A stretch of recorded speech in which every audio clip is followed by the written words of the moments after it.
What's going on, shipmates? We are back. We are here in Apex, and we are here with a new update, a new half-year anniversary event, and 3 new URs to look over. So I'm gonna keep this one kind of short and simple, not get too in detail or really just distracted with everything else kind of going on in the game with updates on my personal team. So just trying to cut it so that way you guys don't have to look through too much of a video. So first things first, we're just going to start with the half-year anniversary, because everything pretty much mini event wise is all inside that one event. So we'll start there, head over to the URs, check them out, and then wrap it up. So here we go, half-year anniversary. Here it is. As you can see, it's kind of your usual events that they've been going and doing. So we got to your left here, you got the stellar summons, artifact summon, hunting, booster pack if you want to pay. And on the right hand side, we got Happy Kitchen, Treasure Roulette, Lucky Numbers. Those are all mini games that you can do and get more rewards, and of course a limited skins section as well. So we'll start here with the left side, stellar. So this one is a wish list. This does require the Twilight ticket. So you see here I clicked Misha for now, but here we go. So you have all these here, the SSR pluses. If you're working on somebody to get to the 5 stars or even break through to the ones after that, this is where you can go to do that. So, oh, come on. Oh, it's getting a little slow. All right, one, there it goes. All right, so that's that. The star up project, as you star up, you get rewards here. The sign-in fund is the same as usual for Twilight banners. You get like 5 free summons through here, and then these other ones. And as core, of course, as well, you do have the option to buy a 10-pack stellar Twilight tickets for 3,000 diamonds. There's 2 there, so if you spend 6,000 total, it'll be 20 summons you can use for this banner. Next is the artifact summon. This is here. This is the artifact Howling Elephant. There's the lineup HP, lineup armor, and the stats bonuses that it has there on the bottom left. 70, I think 80 is the pity to hit the Howling Elephant. As you can see, you get like daily free ones, so I'm at 77. Next one here is the hunting action. This is the newest Thunderbird little pet here. I actually got it already, which was really quick. This is only like the 2nd or 3rd day, and I was doing my shots, got excellence, and then like it was a little bit past where he is now, and then it just took out the whole bar, which is, I don't know if anybody else is experiencing that, but yeah, it's happened twice now in the last 2 pet banners here. So same thing as usual, you got the precise shot, you got your laser bombs. As you get the Thunderbird and you get them multiple times and start breakthrough, you can get even more missiles in here to try to get even more dupes. And then of course, like I said, the booster pack here, if you want to pay, of course you get some free little daily stuff there as well. Happy Kitchen, very simple. I already did today's, but pretty much what you do is there'll be 3 stellars here. They're going to ask for certain ingredients. You'll have an option of about 8 or 9 ingredients on the bottom of the screen, and then you'll click in combination of who wants what. There's a timer. Of course, the faster you give it out to them, the better rewards you get. And this is what it is. So pretty much these maple leaf coins is what you get, which is used in the exchange store. Speaking of exchange store, we have here Twilight Echo, Weapon Echo, and Premium Echo permits. Oh, excuse me. The ones I would definitely say to go after: Twilight Echo and Weapon Echo. This is one of the only spots where you can get actual Weapon Echo permits, so take advantage of that. It's 15. I'm already halfway there. It's only the 2nd day, so it's fairly easy and very reasonable to get all of these, or to get these 2 or these 30 tickets here. And then of course we have the regular usual other resources here for you to chase after. As you can see here, in the next 9 days and whatnot, as the event goes on, more of these mini games will be unlocked. Maple Leaf Battle is not unlocked yet. 6 more days. That'll be kind of what I'm assuming is going to be the last event, where you just kind of pick a team. They're going to be max level, and then you just try to take out the opposing team, which is going to have like certain stellars on it. So that'll be fun. We'll kind of look into that when it gets here. But the sign-in perks, these are it here. Nothing that really sticks out. I mean, you got some decent stuff. You got 5 weapon, Echo Pyramids. You got some Twilight going on. This one here is a little random diamond box. So it's not bad. So a total of 10 Twilight, 10 Echo, I'm sorry, weapons that you can get. It's here for 31 days. And then of course the celebration stuff, the daily quests, those are all the same. Logging in, all that good stuff. And we already went over the store. So that's it. Like I said, as the days goes on, as the event moves on, you'll unlock a little bit more of the mini games, and the other ones will close. Now that was that. Now moving on to the UR. So we have 3 new URs this week. So we got Li Xue, we have Blickitt, and we have Nono. You can look at the SSR pluses. I'll leave that for you guys. And as a reminder, you do need the SSR plus mimic version before you can summon for the UR versions. The difference is 175 summons. Actually, I think it's still at the 225 pity for a SSR mimic. But if you do have it, the URs are only 150 that you need to do to grab the pity on the URs. So all this other stuff is the same. You get a free little one. The login every days will be the star C tickets. Those will be for the URs.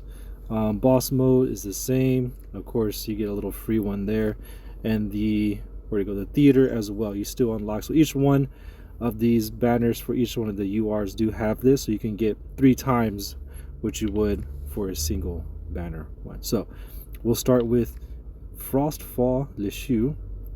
Crit, powerful DPS, single target breakthrough. Let's take a look.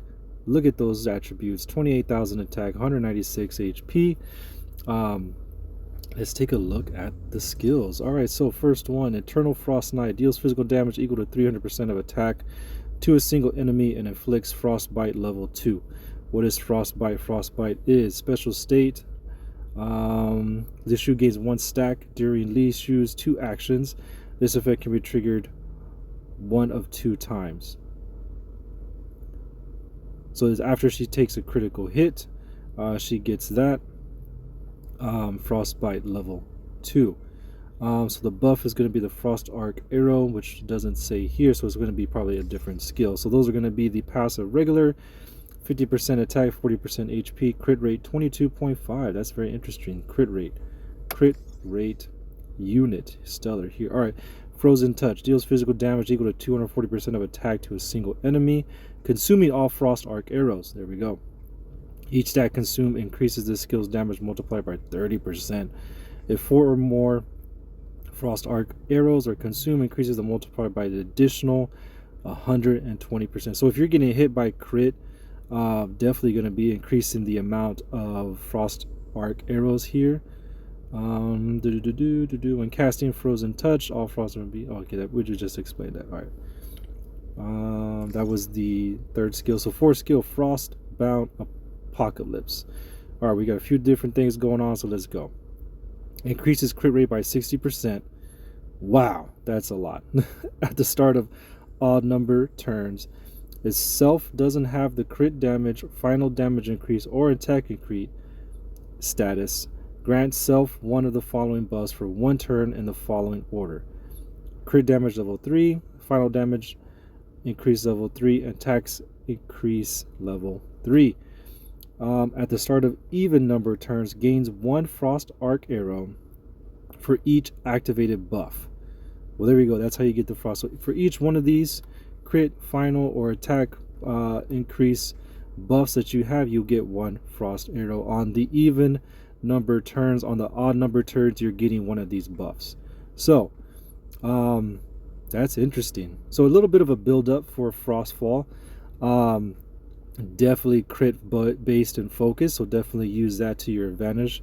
If they're already increasing by 60%, definitely that helps a lot. Anything else weapon wise,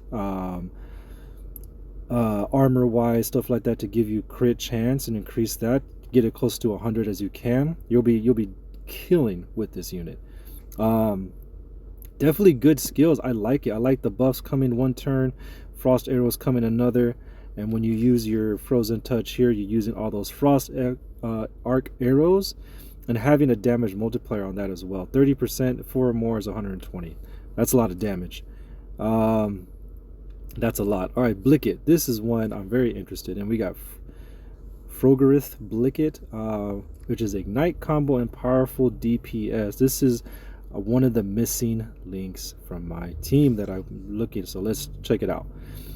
Performing a basic attack, this is 100% chance to trigger, dealing physical damage to all enemies under Ignite. The fewer the targets, the higher the damage dealt to each. Wow. When the number of targets is 1, 2, 3, 4, 5, damage dealt to each target equals 240, 185, 150, 130, 115 on the caster's attack. If no targets are under Ignite, deals damage equal to 240% of the caster's attack to the basic attack target. Counts as AoE damage regardless of the number of targets hit. Interesting. These are going to be the passive regular, 50% attack, 40% HP, damage bonus 30%. I like it. And then here we go. Passive regular again. Grants Flame Dance level 4 after taking action. Is this the 4 skill? Maybe. So what is Flame Dance? Guarantees to land a crit. It increases crit damage by 50% for 1 turn. Wow. That is a lot. Not bad. Not bad at all. Did I? Oh, that was the third one. All right, so we're looking at here the 4th skill. Basic attacks have a 100% chance to inflict Ignite. Wow, on the target. If there is an enemy already under Ignite, basic attacks ignore mark and prioritize targets with Ignite. Base attack damage is increased by 70%. Dang. Okay, so yeah, so a little bit more. This is this Blickitt UR version is definitely focused a bit more on just increasing attack, and of course Ignite is the combo. If you have other stellars that have Ignite or have Scorch, those work really well in the team. If you look under guide, they'll kind of give you more of a breakdown on which units do what and stuff like that. My whole team does it, so this is one I'm definitely going to be trying to chase after and get. Very, very nice. I like it. So that's going to be her. We're moving on to Nono UR. We got counter Ignite. Oh no. Reduce attack, reduce damage taken, and protection. She is a tank, as you can see the shield there. So those are going to be her attributes. Definitely more on the HP side. A lot more. 273,000. Only 16,000 attack. There's armor and speed. Let's take a look at the skills. All right, we got Overload, Energy Renaissance. Okay, grants mark to self for 2 turns. Grants all allies final damage reduction level 5, which is going to be 35% for 3 turns, and shield for 2 turns. Shields is great, with the shield value equal to 12.5% of Nono's max HP, which is, since she already has a higher base stat for HP, this is great. So obviously her armor, stuff like that, weapons, you want that HP to be as high as possible if you want to get the most out of that shield. If Nono has 2 or more stacks of Ignite, the shield value increases 25%. Wow. Of Nono's max HP. That's insane. That's a big shield difference. Almost, it's pretty much double. Those are going to be the passive regulars. 40% attack, 50% HP, damage reduction 30%. Alright, so let's take a look at the 3rd skill. A lot going on here. Deals physical damage equal to 100% of attack to all enemies. Okay, so we got an AoE here. Inflicting attack decrease level 4, which is, excuse me, by 25%. 25% attack decrease on the hit targets for 2 turns. Applies final stage target damage decrease level 4 to the enemy Devastator with the highest attack for 2 turns. Geez, so that's going to be another 25%. And then final AoE damage decrease to the enemy Assaulter with the highest attack for 2 turns. That's also a 25% damage decrease. Mirror inversion is this skill. This is definitely a definition of merit. So a lot, pretty much doing physical damage, AoE 100% of attack, but at the same time giving pretty much every type of unit, almost the whole team, right? If they have 2 Devastators, 2 Assaulters, and then maybe a tank or something like that, they're all, from the looks of it, the way it's reading, they're all getting a 25% attack decrease, whether it's final damage, AoE, or just basic attack. That is insane. That's definitely counter. And last one here, after taking action, grants a shield equal to 6% of max HP. When the front row allies are alive, back row allies take 25% less damage. Ooh, that's great. Aura skill. If multiple aura skills provide the same attribute, only the highest one. Oh, that's just for, okay. So the last one, real basic. Front row allies are still alive. Back row is taking 25% less damage, which most people's team setup are going to be lower health in the back, your tanks and your heavies in the front to take the brunt of the damage, so that it helps even more with that strategy. So very, very interesting. We got ignite, we got some crit damage, and we got a counter UR mimics all here. So that's going to be about it, shipmates. Me personally, I'm going to be going after Blickitt, but Nono is definitely a good counter. And then if you just really like to hit hard, do that as much damage and working on that crit, definitely go over Frostfall Li Xue. That's it. Quick video. Those are going to be the major updates that have happened this week. Events covered. I like everything you guys do. Like, subscribe, all that YouTube stuff. See you next video. Fair winds and following seas.